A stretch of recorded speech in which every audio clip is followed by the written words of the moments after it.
I won't select him as a potential Anbu candidate. In the end, he decided against it. In his eyes, Eiji was someone who has a way too flashy personality and unique quirks, which would clash with the whole identity concealment thing. The meeting concluded with no one being selected to join the Anbu right after graduation and to observe Sasuke so that he might join in the future.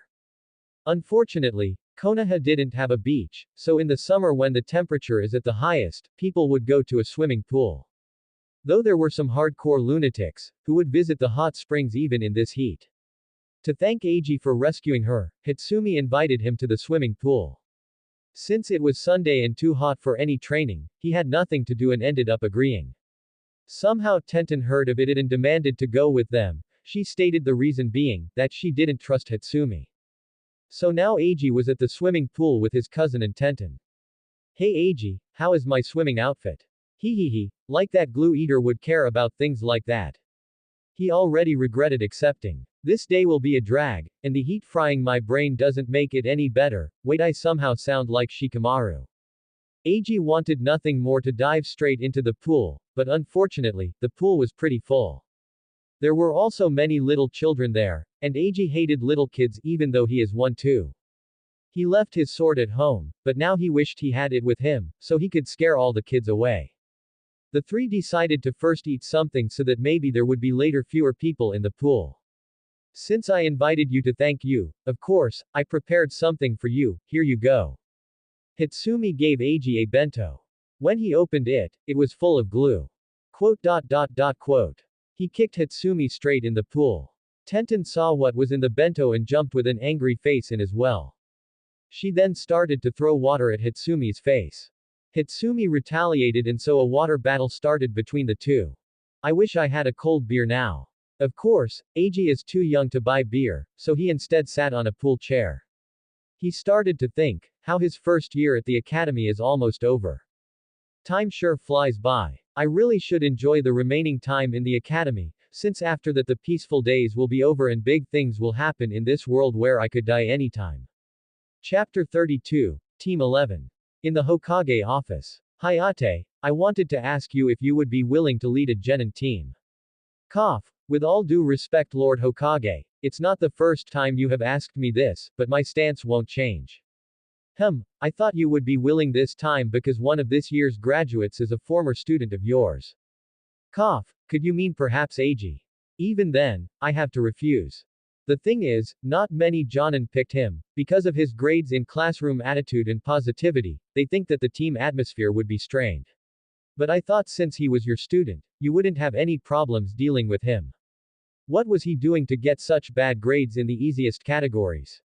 Anyway, the Hokage surely exaggerates and is saying all that so I would agree. However, my health improved a bit so I should be able to babysit some brats. If it's like that, I will accept Lord Hokage. The graduation test wasn't a problem for Eiji. The task was to generate 3 clones, but since Eiji didn't bother to learn the basic clone technique, he generated 2 shadow clones instead. Since the shadow clone jutsu rapidly depletes the user's chakra, 2 are currently the maximum of Eiji. Uruka and Mizuki still let him pass without problems. Naruto. What are you doing here? Class today is only for the students who didn't fail, random mob. What? Can't you see the headband? Things ended playing out like they are supposed to be, and Naruto and Sasuke kissed each other. While seeing this scene Eiji thought, well it's good that things are like they are supposed to happen. I wouldn't mind seeing Naruto's sexy jutsu again though, it was really hot, to be honest. It was finally time for Uruka to call out the teams. Everything was like it was supposed to be, which Eiji was glad about. Next is cell number 11. Kotaro Nagami, Arina Natori, and Eiji Nakamura. Well, a mob certainly is supposed to have other mobs as teammates. Oh no, it's that rotten swordsman, why is my luck so bad? Okay, everyone, I will be introducing your jonin supervisor this afternoon. Until then, you are dismissed. Hayate-sensei. What are you doing here? Cough. Long time no see Eiji. I decided to become your sensei once again. Hayate said that with a small smile. Looks like some stuff already changed, but since he is also more or less supposed to be a mob, it should be fine. Coffin, you two are Kotaru and Arena, right? Let's leave the classroom and go somewhere else first. Hey, don't you guys think that our sensei looks somehow sick, Kotaru? Arena. Shish, keep your voice down, what if he hears you? Eiji rolled his eyes and just followed. They went straight to one of Konoha's many training grounds. Cough. Let's first introduce ourselves. My name is Hayate Gecko. I'm a Tokubetsu Jonin, special Jonin, so I guess my rank is slightly lower than a normal Jonin. I don't have really anything interesting to tell you about myself, well Eiji here knows me already anyway. What? Hey Eiji, how do you know him? Did he arrest you in the past or something, Kotaro? Nothing like that, anyway shouldn't you better introduce yourself instead of wasting our sensei's time? Oh right. My name is Kotaru Nagami. I like cute girls, and I absolutely hate fat girls. I also don't like evil girls. My goal is to marry a real princess one day. Kotaru has gray hair and wears stylish glasses. Generally, he gives the impression of someone lively but not too energetic. Are you a pervert or something? Anyway, my name is Arina Natori. My goal is to become a kunoichi, which the village can rely on. My likes and dislikes aren't anything special so I skip it. Arina was a girl with a plain appearance, black hair, and an expressionless face, in short, the perfect mob girl. So then that only leaves me. Well, my name is Eiji Nakamura, I like my sword. I dislike weapons that aren't swords. My dream is to be renowned for my virtues and truthfulness, to become like a Buddha. I guess. He said it in a half-assed tone. Quote. His humor really didn't change since the last time I saw him. Chapter 33. Test. Cough. Since we now got to know each other, there is something I have to tell you. I will personally test you, and if I deem you to be unfitting, you will have to go back to the academy for some more training. What? But we already graduated and now you are telling us that if we fail, we have to go back to the academy, Kotaro. Why did no one tell us about that before, Arena? Well, I already knew something like that would happen, Eiji. Every Jonin has their own expectations and way of testing for the team they will lead, so telling an advancement would be just too troublesome. Anyway, the test is simple. You just have to attack me like you intend to kill me. Pretty straightforward, as expected of Hayate-sensei, the thing he wants to test should be teamwork as well. You can't be serious, how are we supposed to fight a Jonin, Kotaro? Arena. So what are you waiting for? Are you going to attack or just standing there waiting for the sun to settle? Ah, take this. Kotaro charged at him, while Arena just stood there doing nothing. How am I supposed to do teamwork with those two? Well, I still need to try it. Kotaro's charge was abysmal and Hayate dodged easily, but then Eiji suddenly attacked from behind. Of course, Hayate already expected that. Hayate grinned. Looks like Eiji understands the importance of teamwork, that only leaves those two.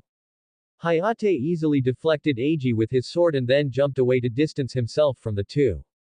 Alright, Eiji passed already, now you two need to convince me as well. Oh by the way Eiji, if you give them any hints you will fail instead.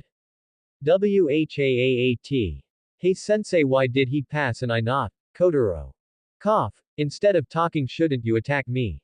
Ah damn, he again mindlessly charged at Hayate. If this goes one, the girl will just keep standing there. Suddenly Hayate disappeared from Kotaro and instead appeared in front of Arena. Quote. Arena was already too fearful to attack a Jonin head-on and now that Hayate suddenly attacked her, her panic level rose to the limit. Her brain function shut down and she was now completely like a statue. Hayate. He just smacked her at her front head lightly, so that she comes back to her senses. Cough. This won't work out. I will give you 5 minutes to calm down and to come up with a strategy. Hayate sat down on a nearby rock while starting to count the time silently. I wonder what happens if they don't pass, will I get a senior team who lost a teammate or something? Eiji was laying at a tree and watching disinterestedly. Hey you, can you stop being a statue and start doing something? Kotaro walked towards Arena with an upset face. I'm sorry. I don't need your sorry, if this continues we will both fail. The mention of failing brought Arena somewhat to her senses and she started to breathe slowly to calm down. You are right, we don't have much time anymore, let's start to think. No need to think. I will charge at him while you support me from long range. But in my opinion, we should try to think why Eiji passed instead. Kotaro had already unknowingly the right idea, while Irina walked straight into the trap of overthinking. Hayate, who was listening, didn't say anything, because in his opinion overthinking is something that mustn't happen on the battlefield, especially when it concerns teammates. Irina and Kotaro kept arguing with each other till the 5 minutes were up. They couldn't come to an agreement and Hayate stood up and glanced at them. Whatever, I will keep trying to fight him, while you can keep wasting your time thinking. Kotaro charged at him again. Hayate dodged everything without drawing his sword. After a few blows, Hayate started to attack Kotaro instead. Then when Kotaro found himself in a corner, because a tree was behind him, Hayate drew his sword and said, "Playtime is over. Wait, please sensei, no need to hurt me. I will go back to the academy, so don't cut me with your sword please." Hayate didn't say anything and raised his sword. "No please." Kotaro panicked thinking Hayate will strike him for real. Suddenly a kunai flew towards him. "Run while you have the chance," Irina, who threw the kunai, shouted. Hayate blocked the kunai with his sword and started to put his sword into the sheath. Cough, congratulations, you both pass. What? Why? How? Kotaro was perplexed. Why do you think we put genins in a team? It's because of teamwork. For example, earlier Eiji attacked me when he saw an opening from your attack, that's why I let him pass instantly. Anyway, most shinobi missions are done in a team, so genins need to be willing to work together. It's the most important thing, keep this in mind and never forget this. Yes sensei. Both shouted happily while Kotaro had teary eyes and Irina still had a look of disbelief. They then looked at Eiji. He was sleeping without a care in the world. Quote. After getting his head smacked by Hayate, Eiji woke up. Hayate told them the time and place to gather tomorrow for their first mission. Wait sensei, I wanted to show you how much I have improved since the last time. I didn't want the other two to be in the way, so can you stay a bit longer and spar with me? Eiji asked Hayate before he left. Cough, sure, I'm looking forward to it. Hayate took his fight stance, which he didn't use at the test before, while Eiji took an Iajutsu stance. Looks like he wants to settle it with just one move. Hayate felt pressure, even though Eiji was only in his stance and glaring at him. When a small breeze blew, Eiji suddenly appeared behind Hayate. Quote. What speed? I could only see his hand moving towards his sword grip. After a few seconds, a clean cut appeared on Hayate's sword, and then the upper half fell on the ground. Quote. I was really wrong about him, he is a monster. I didn't understand back then why he suddenly wanted to learn Iajutsu, but it looks like he had a vision of what he did now, even back then. It was a move, which involved strengthening his feet with his accelerated chakra to the limit for godlike speed, while also channeling wind chakra into his blade, to increase the sharpness. Eiji grinned. Sensei, you told me in the past to give names to my techniques, and since it's not only a technique but my own sword style, I gave it the name, Konoha Wind Spirit Style, Spring Breeze, so what do you think sensei? Cough, you will buy me a new sword. Quote. Chapter 34, Bandit Mission. I had enough with this stupid missions. Give us something important and awesome. That's something Naruto would probably say, but I personally don't have any problems with dumb and easy missions. I mean, steady payment for low effort, how can you not like it? When Tenten started doing missions last year, she also didn't mind dumb missions, since she doesn't like traveling for days. Well, she got more mature and chill overall, so her character is now more similar to how she was supposed to be. Some things are different though. When it comes to me, she isn't as chill, like when the daughter of a shop owner, who I see frequently when my mum sends me shopping, gave me a present and said that I look like a cool vagabond. When Tenten heard of that, she rushed to the girl to talk to her. After that, the normally cheerful girl was always fearful when seeing me. Anyway, since Tenten graduated last year, I don't see her often anymore. Especially since Guy always takes, over the top, long missions, to let them experience their youth. Something Tenten really hates. I'm really glad that Hayate-sensei isn't a weirdo and is overall a reasonable person. Lord Hokage, we are here again to select a mission. Oh Hayate, it's you again. Your team is really fast when it comes to completing missions. How about this mission, helping to dig sweet potatoes? Cough Lord Hokage. To speak the truth, I think it's time for my team to get some real fighting experience. Do you have something with non-dangerous opponents like hoodlums of bandits? Well, Hayate-sensei was always someone who believed in the effectiveness of learning by doing. AG. We have here a D-rank mission, where some bandits build a hideout near a nearby village and sometimes come to extort goods from them. The bandits are small in number and pretty weak. Your mission would be to arrest them. Would this mission be acceptable? Yes, this was something I was looking for. Thank you, Lord Hokage. Team 11, get ready for a small journey outside the village. We will meet up at the gate in 3 hours. Yes, Sensei. Hey Eiji, can you wear your headband normally and stop embarrassing us, Kotaru? I don't think he is embarrassing us, and if he wants to wear it like that I don't really see a problem. In any case, if there was a problem, Sensei would have already said something. Arena. They were talking about how his headband hanged on his sword sheath. With the panda pendant as well, his sword was flamboyantly decorated. Eiji ignored Kotaru, who for some reason always tried to find things to criticize about Eiji. Has this Four Eyes nothing better to do? He should really find some hobbies like I have, for example. Wait, I also don't have any hobbies. Hayate was the last person to arrive. Of course, for a mission with only some no-name bandits, he didn't need to prepare much. Instead, he used the time to meet up with his lover. But this is of course something he wouldn't tell them. Cough, is everyone ready? Even though you guys are leaving Konoha probably for the first time, the village isn't far and it should only take us about 4 hours to get there. Since it wasn't a mission where every second counts, they traveled normally by foot instead of jumping through trees. At a bandit hideout, a bandit was kneeling of what looked like their boss. I'm sorry boss, I promise I won't do the same thing. The boss grabbed the head of this bandit with one hand. He then crushed it like a melon and blood and brain matter splashed everywhere. I think I spoke clearly when I said that I absolutely won't tolerate anything which goes against the orders. Every one of you who has the same idea like this one here will end up the same. I hope this time it was understandable for you retards. He spoke it apathetically and he looked like he didn't care at all, even though his words may make one believe the opposite. The spectating bandits replied fearfully. We understand, sir. Chapter 35. Trap.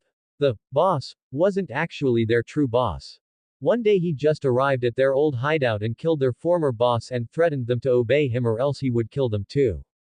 Actually, his real identity is 42, a henchman of Orochimaru. For as long as he remembers was he in Orochimaru's captivity, so long that he can't even remember his real name. The other inmates called him 42, so he just went with it. He grew up in Otogakure without any love of happiness and not long ago he was suddenly forced to participate in a deathly battle royal. 42 was the sole survivor and winner of this battle royal and then a mission was given to him. Orochimaru was planning something big in the near future concerning Konoha, so his mission was to erase as much of Konoha's manpower before that while making sure to not alert them.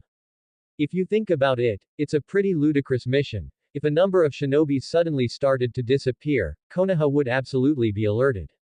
Since not alerting them was far more important than the numbers and strength of the shinobis, 42 came up with a plan. He would take over a bandit group, let them bait some rookie teams, and then kill them.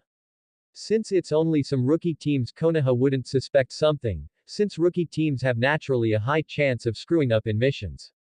Furthermore, rookie teams wouldn't be such a great loss for Konoha to start to dispatch elite troops to investigate. He was strong, but he certainly couldn't fight an elite troop alone.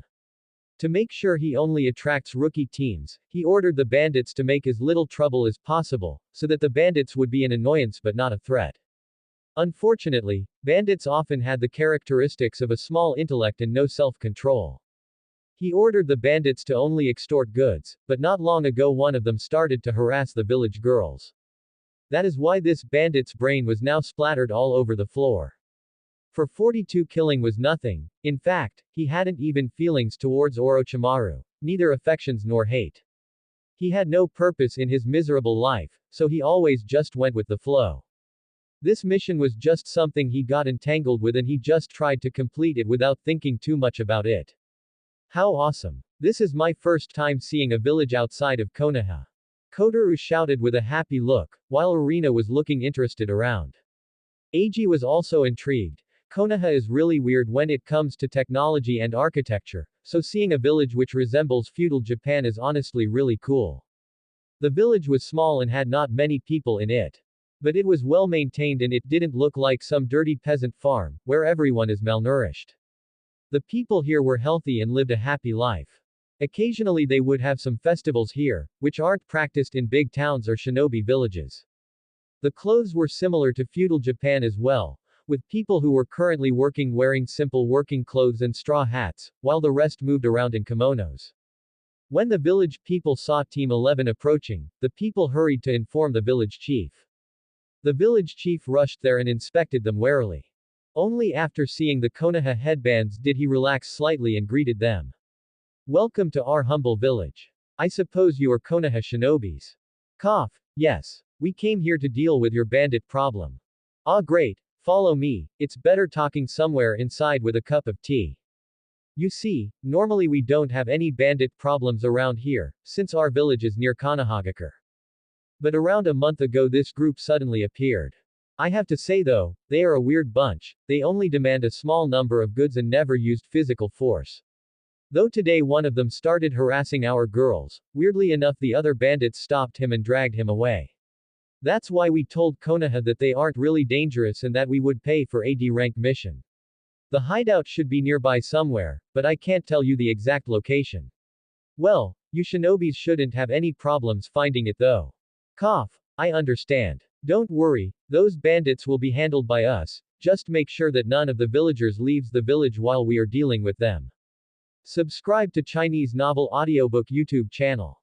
Chapter 36. Treasure Worm. Hey sensei, how are we supposed to find their hideout, Kotaru? We learned it at the academy though, Arena.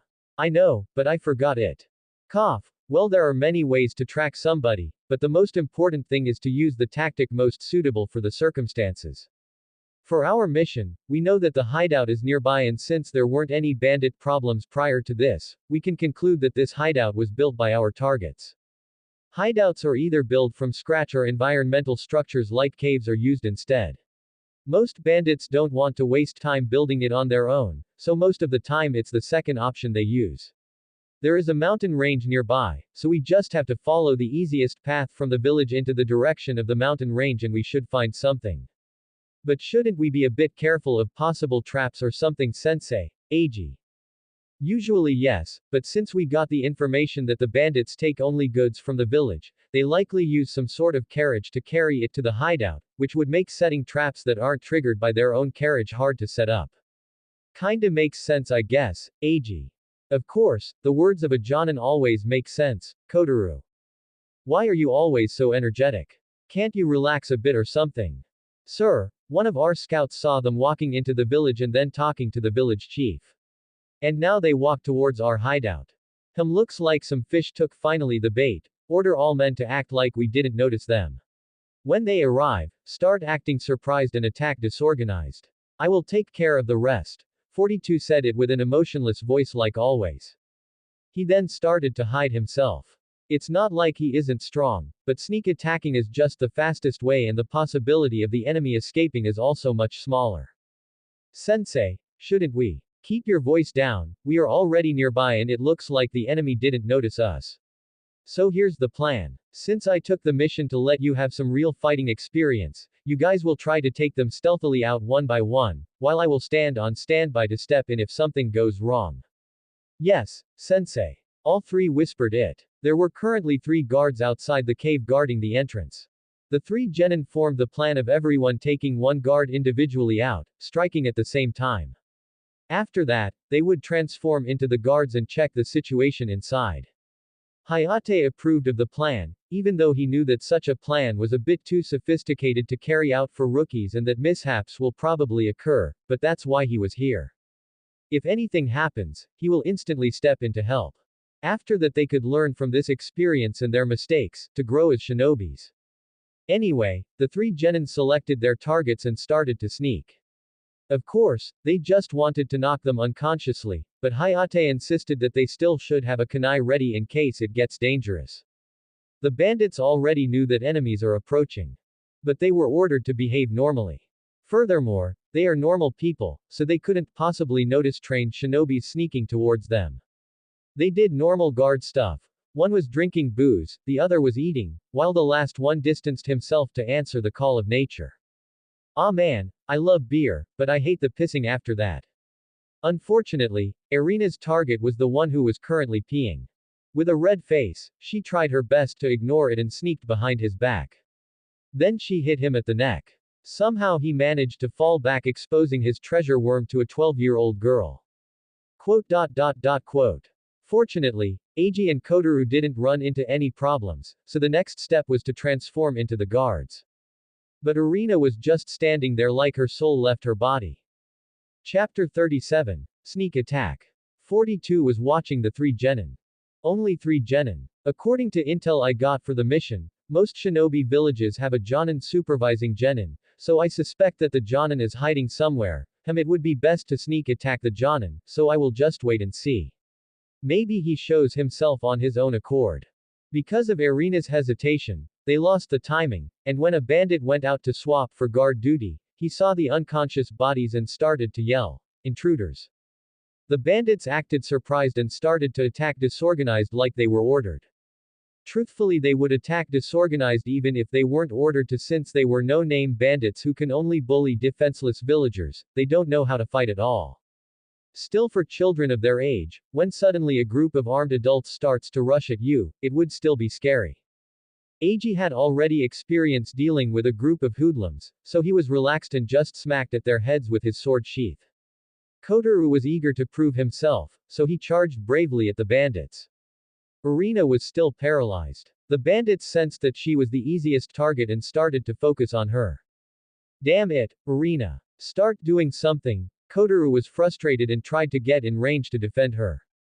Eiji wasn't really motivated to help since he knew Hayate would step in, so he just continued to smack the heads of nearby bandits. Of course, with that, Hayate had no choice but to step in to save Irina. Instantly the group which ran towards Irina was knocked out. After seeing that, Irina came to her senses. Sensei. Cough. Don't worry, I'm here. Like a bullet, a body shot out from somewhere and hit Hayate. Hayate flew towards the mountain. It looks like you reacted and moved your body to evade a lethal hit. Well, you are still pretty heavily injured, so I doubt you can put up a real fight. After the smoke from his landing subsided, you could see 42. He didn't wear anything which would link him to Otogakure or Orochimaru, to avoid blasting Orochimaru's plan in case he would die or gets caught. He had an apathetic look, his hair color was gray and he had a body physique that was similarly buffed as Jugo. But the most noteworthy thing about his appearance was, that his arms were covered in earth. Cough, cough, everyone get away from this guy. He is highly dangerous, you guys better get out. I will hold him back, while you rush back to Konoha to report that an unknown strong shinobi was hiding amongst the bandits. But sensei, what about you, Kotoru? Don't worry about me, I will defeat this guy and then join you. The genins looked at their sensei. His left arm was twisted in a weird way and he trembled heavily while struggling to even stand. They knew that his words right now weren't true. What the hell is happening here? Why did we run into some strong guy on a normal mob mission? What should I do? Take Kotoru and Irina and leave Hayate-sensei behind. No. I swore I would save Hayate-sensei. While Eiji was contemplating, Kotoru charged at 42, no sensei. I won't leave you behind. 42 glanced at him disinterested while saying, too bad, you should have listened to your sensei. Then maybe your chance of survival wouldn't be zero. More earth started to gather on his arms, and then he raised one of his arms to attack. Boom. His punch had the power of a small explosion. Of course, Kotoru couldn't possibly survive being hit by that. But Hayate used a shadow clone to push him out of the way and only the shadow clone got hit instead. Using the shadow clone jutsu for that uses a lot of chakra. I have only enough chakra left to use the dance of the crescent moon one time. Furthermore, I can hold my sword with only one arm now. I need to end this fight with my next move or else. Looks like I need to kill this Jonin first. 42 looked at a Hayate who looked like he would collapse any second. Hayate started to summon 2 shadow clones and used his last ounce of strength to perform his signature move. 42 couldn't dodge and was cut simultaneously. Chapter 38, Team 11 vs 42. Fuck, these were Hayate's last words before dropping down. He used his last ounce of strength, but couldn't take 42 down. Before he was slashed, 42 covered his whole body with an earth armor. Jonin are generally able to use 2 types of elemental chakra, but Hayate was a Tokubetsu Jonin. He got this status because of his superb kenjutsu skills. But like most Tokubetsu Jonin, even though they excel in one specific area, they lack all-around Jonin skills. This was also true for Hayate. He could only use one type of elemental chakra, and his chakra nature was fire like most of the shinobis in Konoha. Using fire chakra on his sword isn't really beneficial, so he relies on his pure kenjutsu. Most of the time it's enough to take down any of his opponents, but shinobis who excel in defense are his natural counters. That is why Hayate was defeated by Baki in the original timeline. Anyway, with Hayate down, 42 started to select his next target. And Eiji, who was watching this fight, was in complete disbelief that Hayate was defeated so fast. Shit. Why is this happening? Wasn't this supposed to be a normal mob mission? Why did it turn out this way? Eiji was also experiencing true fear for the first time. He started to doubt if he can even take on 42, meanwhile 42 looked at Kotoru emotionlessly. Looks like you are next. Kotoru, who is normally energetic and confident, was completely frozen out of fear. 42 retracted his earth armor and started to walk towards him in a normal tempo since in his eyes his enemies lost the will to fight and he doesn't need to exert himself unnecessarily anymore. But unbelievable in this hopeless situation, the usually most fearful Arena started to prepare her attack. She didn't say anything, but her eyes showed pure concentration and she used the clone technique to summon 4 afterimages of her. She and the afterimages rushed towards 42. Using such a basic technique is really insulting for the opponent, you know. 42 looked bored and he covered his arms with the earth armor again and with just one swing he hit all the afterimages. Arena was hit too, but she anticipated that attack and let her right arm break to evade the rest of the attack while using the other hand to grab into her shinobi bag. She used a smoke bomb. You really are underestimating me. With just one swing of him, the whole smoke vanished. Quote! But 42 didn't expect to see himself surrounded by a huge amount of bombs. You crazy bitch. You will only kill yourself and your nearby mates with this. The normally apathetic 42 was slightly panicked and he instantly summoned an earth armor to cover himself fully. He waited but nothing happened. The bombs were just duds, not meant to explode. But this was enough time to toss Kotoru out of 42's range and grab Hayate. Arena started running. 42 was still bewildered, not believing that he was easily fooled by a rookie. Arena was still running, when 42 composed himself. This is really different from the fights I'm used to, but now I will use all to kill you once and for all. The earth armor covered himself fully again, and he prepared to launch. At this rate, everyone will die. Fuck. Why does my body not listen to me?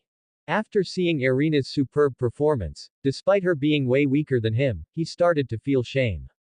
He wanted to help too, but his body didn't listen to him. It was his first life and death fight, and even though he was an adult in his last life, his current body didn't care about any of that and continued to behave like the body of a child. 42 looked at the running Arena and aimed his charge direction at her. He would shot out like a bullet, and with the hardiness of his armor, the damage will be devastating. Fucking shit, this shitty body won't stop me. Eiji bit on his lips so hard that blood started to flow. Boom. 42 charged like a bullet, but he hit nothing. Joe shithead, sorry for letting you wait. Eiji dropped Arena and Hayate next to him and held the sword on one of his shoulders. Chapter 39, Shinobi Life. For a rookie team, you guys sure know how to be annoying like mosquitoes. Better being a mosquito than an emotionless Sheetus who would probably bore his own mother to death. 42 didn't know how to react to those witty insults, but he didn't need to, he just needed to kill him. He started to prepare another charge. But Eiji also used the time to get into an II stance. In terms of speed I'm certainly faster, but I honestly don't want to be in close range against this guy. So I will use my other technique instead. Instead of accelerating and concentrating his chakra on his feet like for the spring breeze, he used the sword instead. He concentrated a huge amount of accelerated chakra, so much that the sword started to glow. Konoha Wind Spirit Style. Summer Wind. 42 charged and disappeared. But Eiji lifted his sword slightly out of the sheath right at this time. The accumulated energy inside the sword escaped the sheath with explosive power. But it was a directed power, which looked like a cutting wind with the appearance of a circle surrounding Eiji. This comes because Eiji used wind chakra as well. The whole core of his technique wasn't that he just used his sheath like a bomb, but instead he used the accelerated wind chakra to form a phantom blade around his blade inside the sheath. He then draws fully this phantom sword, which gives him control of the direction of his attack. Of course, the phantom blade instantly evaporates while drawing it. In short, for the opponents, it looks like he just slightly moved his sword, which unleashes a powerful attack, but in reality, it was a sophisticated technique. Because the attack had a huge radius, 42 was cut while charging. Even his earth armor couldn't help him, he was cut in half. His two halves still had the bullet-like power, but the trajectory was off and they didn't hit anything. Looks like this is it. Eiji was looking at the battlefield. The other bandits escaped already at the beginning of the battle, so they were nowhere to be seen. Kotoru hit his head when he was tossed by Arena and was unconscious. Hayate was unconscious as well. When it comes to Arena, it looked like she finally listened to her body signals and was overwhelmed by the pain of her broken arm. So I'm the only one who can move around. I should probably rush to the village for help. Hayate woke up. He was in a room which he believed he recognized, but overall he was confused and didn't understand the situation. After some time images of the fight with 42 rushed into his brain.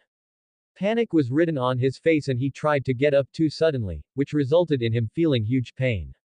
Quote exclamation mark quote. Calm down, with your injuries you shouldn't move around recklessly. Hayate recognized the voice and turned towards the source of it. It was the village chief. Cough, please, can you tell me what happened? Where are my teammates? Well, I believe you want the short answer, so here you go. One of your teammates defeated this dangerous-looking bandit, and since everyone was injured he rushed towards the village to ask for help. The other teammates were also treated and it looks like they will be fine. Defeated this opponent. It can only be one. Can you tell me please, where the one with the sword currently is? I wouldn't advise you to move around, but you won't listen probably anyway. I saw him near the bridge. The village has only one bridge, so you should find him easily.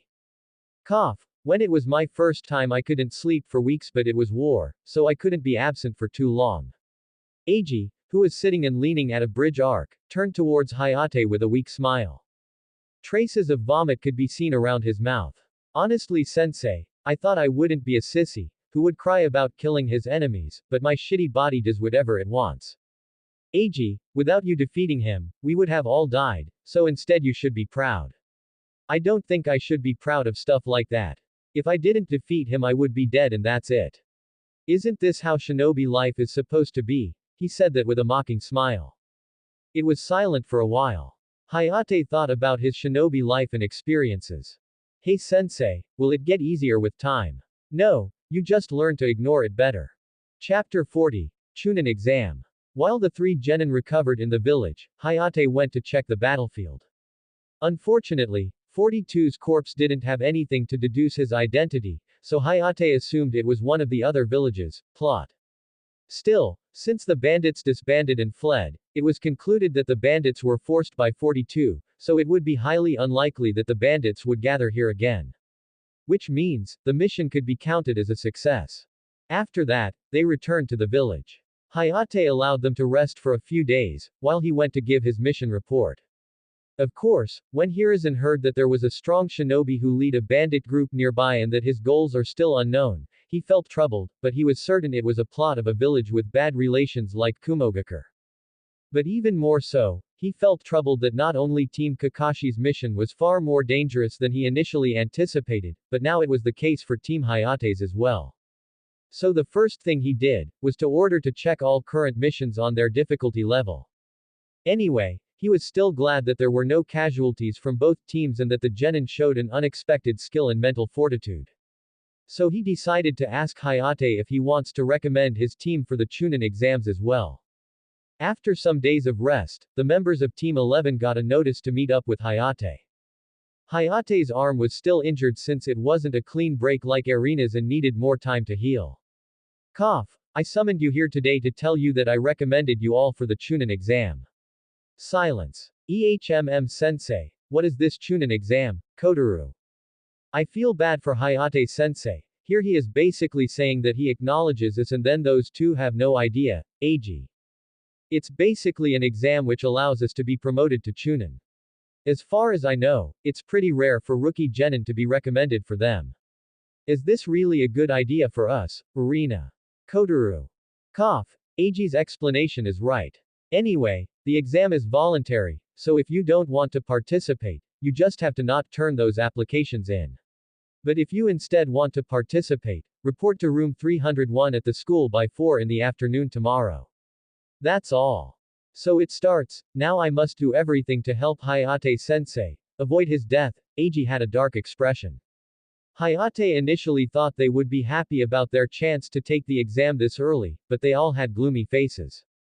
Maybe they still didn't sort their emotions about last mission out, but that's something which shinobis need to learn to deal with. Ag and Irina went home, but Kotaru called out to Hayate before the latter went off as well. Sensei, please wait. Can I talk to you for a bit? Sure, what's wrong? You know, on our last mission Ag was undisputable the reason we survived and even Irina pulled something amazing off, but I was just useless. I couldn't even move, so I don't know if I'm qualified for this exam. Cough. I know how you feel, but I wouldn't recommend you just so you aren't left behind. This exam is dangerous and I would only recommend you if I acknowledged your skills as a shinobi. But I don't have anything special about me and I'm not as brave in a dangerous situation as Irina. Precisely because you are so normal I recommended you. You know, as someone who is completely normal, the only thing you can do is to slowly accumulate experience and to use it. You may certainly fail this exam, but you will use the failure to grow. But don't overexert yourself, the exams are dangerous, so if you are at your limit, just quit. Taking baby steps and doing the exams over till you pass is really okay. Kotaro thought some time about Hayate's words. After some time it looked like he was convinced and said with a smile, "Thanks sensei, you are right. I will just take baby steps and then one day I will surpass this stupid Ag." Thank you for watching. Continue exploring the fascinating world of Chinese novels with us. Hit that subscribe button on Chinese Novel Audiobook to stay updated with our latest stories, and never miss out on a great listen.